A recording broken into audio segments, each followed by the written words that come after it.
Welcome back to the channel. This is the Action Figure Grader, and today we're going to look at mostly mint on card vintage Star Wars figures that sold at auction.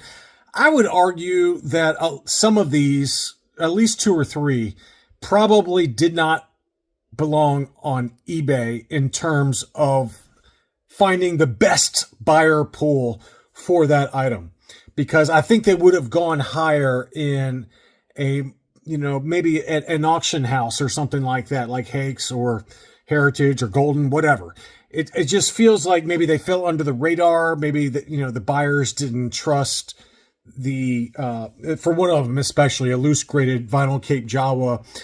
It's very possible that buyers just weren't comfortable spending that kind of money on somebody with such low feedback. So I think that's a good takeaway from the end of this video when we get there, is that let's say you're watching my stupid video and you have a big, awesome vintage Star Wars collection, but you've never sold on eBay before. And you're starting out from scratch, or you've only had 5 or 6 items you bought on eBay, something like that. It's worth thinking about, okay, do I list it on eBay myself? Do I list it on Facebook to avoid some fees? Or do I trust the process of some of these big auction houses, especially if it's really high grade or very rare or very sought after? It's just something to think about. So we're going to start off with my buddy Matt, who had a bunch of really hot items that were at auction. I believe I had them in a what to buy video a couple of weeks back. And one of them went for way below what I expected. And this one, the Obi-Wan Kenobi, this number really surprised me. I'll say that.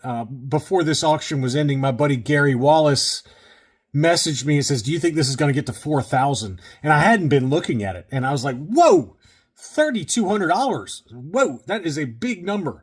But, we'll take a look at it. And then for a couple of these, I did pull up the Hakes data just so we could kind of compare. Now, this one did sell. It was a CAS 85 12-back B Kenobi white hair. The white hair seems to go for quite a bit more money, right? And that's not a big surprise there. It's not even labeled white label or white hair on the CAS label, so shame on CAS there. But straight 85s, 12-back B, very clearly the white hair. And, any 12-back with the white hair Ben Kenobi does tend to get a big number. But I would not have expected 33.17 as the final bid on that one. And so my first blush, before I even looked at the Hakes data, I was like, that seems high. That seems high. And so I did find the closest comparable one, and I could not find anything more recent or higher grade. But this is also a 12-back B Ben Kenobi white hair, AFA 80. And this one was unpunched, no price sticker, very similar to this one. And this sold back in November of 2024, so almost a year ago. And it sold for $1,806. So again, it's an 80 grade versus a CAS 85. I would say that an 80 AFA is not quite what a CAS 85 would be. An 80 plus would, in my opinion. But you can see the big price difference. So I think my gut was correct that the 33.17 number was really, really high relative to the closest comparable data point that I could find, which was on Hakes. And again, that one sold at 1806 back in November 2024. Now, on the other end of the spectrum, at first blush, I was thinking this was a pretty fair price. This was a 12B Palatoy Death Squad Commander, AFA 85, straight 85 subscores, and it sold at 1925. I don't think that was a steal. And, when I saw that number, I was like, that seems probably about fair market value. Now, there was, I can't tell if that's shadowing or what going on his face there. On the left-hand side of his face, I can't tell if that is like just the shadow from the helmet or what. But it would have been nice to maybe see some better close-ups here. And, in all fairness, I didn't really check it out that closely. But, he showed it from this angle but it's a little tilted. You know what I mean? I would have liked to have seen the other side of his face on that. There we go. Here it is right here. So I think it's okay. I think it looks fine. You know, I didn't look at it closely when the auction was still going on, but it looks fine. Okay. So I'm going to call that an AFA 85. Looks pretty good. 1925. And before I looked it up on Hakes, I was like, that seems like a pretty fair deal. Not a steal, not an overpay. And there were a ton of data points on Hakes. I did not find any AFA 85s, but this one from March of 2025 did sell. So let's call that about 6 months ago. And that was an AFA 80, also a 12 back B. And that one sold for $12.98. So to me, I think that for an AFA 85, similar shape, no price stickers, unpunched, 1925, that feels to me, based on just this recent data point from Hakes, that feels like the right number. I think that was a pretty fair deal for both parties. Now, on the other end of the spectrum from the Kenobi, I thought this was a bargain, okay? And again, you're watching somebody that does not follow 12 backs very closely. I do it for the channel. That's about it. I've never bought a 12 back and I have zero desire to buy one. But from my understanding, that to get the 12 back A with the SKU on the footer stand, the figure stand, for the Stormtrooper is pretty tough to do. It's a pretty hard one to get a hold of in high grade. This one was an 80. It did have a 75 subscore on it, admittedly, but it was an AFA 80 overall, and it sold for $22.30. And my first gut reaction on that was that seems really low to me. And again, that's without having looked at the data. You know, I just don't follow these very closely. And fortunately, there were a number of data points, and they weren't exact, but this was an AFA 80. It did not have the 75 subscore like the one that sold on eBay did. It was unpunched, but it did have a price sticker. So you can, 6 of one, half dozen of the other. Now, this one sold back in 2022 during the height of prices, right? I call June 2022 the peak. So this was still during the crazy price range that was going on back then. And that one sold for $44.25. We had another one in November of 2022. That sold for $30.68. Again, that was an AFA 80. And then we had this one that was an AFA 80 plus that sold in June of 2022. Again, I consider June of 2022 to be the absolute peak of prices for collectibles. That was kind of the peak of inflation, and that was the peak of FU money. I'll spend whatever I want to spend on collectibles. It's true. If you look at every price chart for every collectible, whether it's comics or action figures or trading cards, PSA cards, whatever, it seems like June of 2022 was where the absolute peak of prices was. And so this sold during that peak, and it was an AFA 80 plus, and it sold at $48.02. So again, not the greatest data points because they're all during peak price conditions, and we've had a return to somewhat normalcy from then. But for a punched example, AFA 80, admittedly with a 75 subscore on the blister, I think $22.30 is a good deal. That's a very, very solid deal. Borderline, a great deal. So I think that was a good one there. Next up from the same seller was a 75 plus grade Power of the Force Han Trenchcoat. That sold for $709.99. $709.99. That number feels massive to me. It did have 285 subscores, but it was a 75 plus overall. And man, that to me feels like an overpay. I just really surprised that one went as high as it did. I know that Han Trenchcoat on the Power of the Force card it can be a sneaky expensive one. I get that. But $710 for a 75 plus, that is, you're approaching AFA 80 plus or 85 grade prices with that number. So that was, quite honestly, between this and the Kenobi, I would say that this one feels like a big overpay too, similar to the Kenobi. But it is what it is. We all spend what we want to spend, and that's fine. Probstein auctions, they had a few 12 backs that sold. This was a 75 plus 12 back A Princess Leia SKU on the footer stand.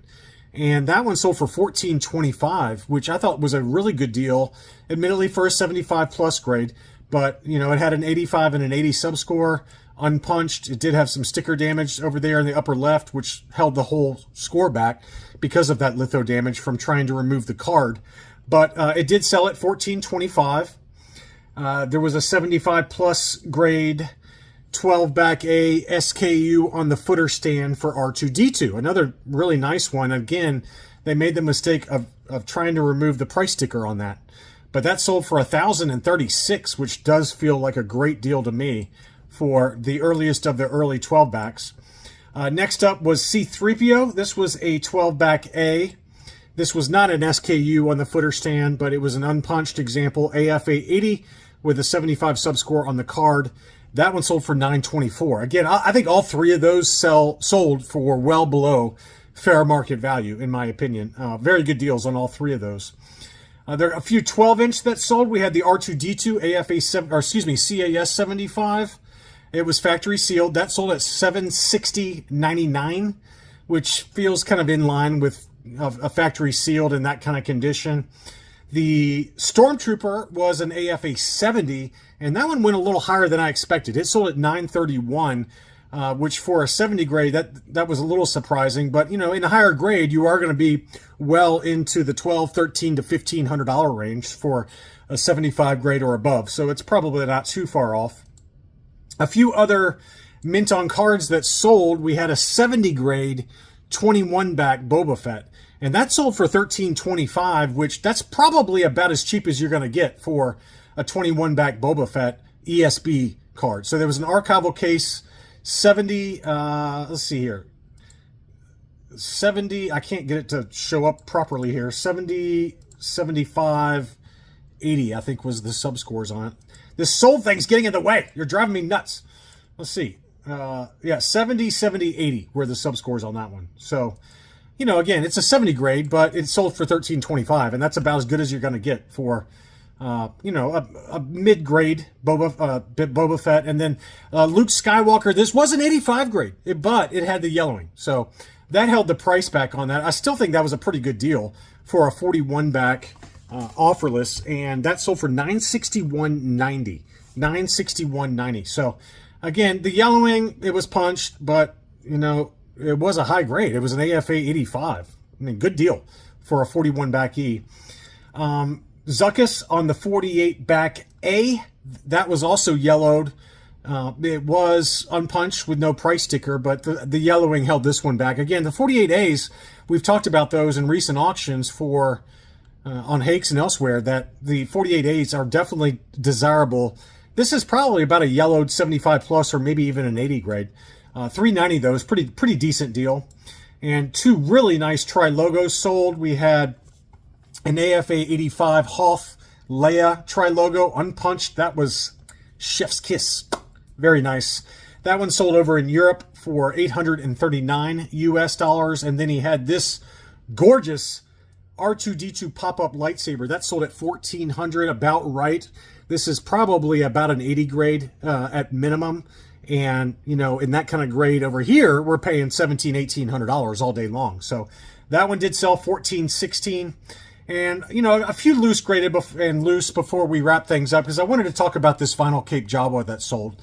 So this was a Blue Snags. That sold for $747, which is a healthy number given the greening or torso discoloration that you got going on that Blue Snags, but still got $747. Very good number there.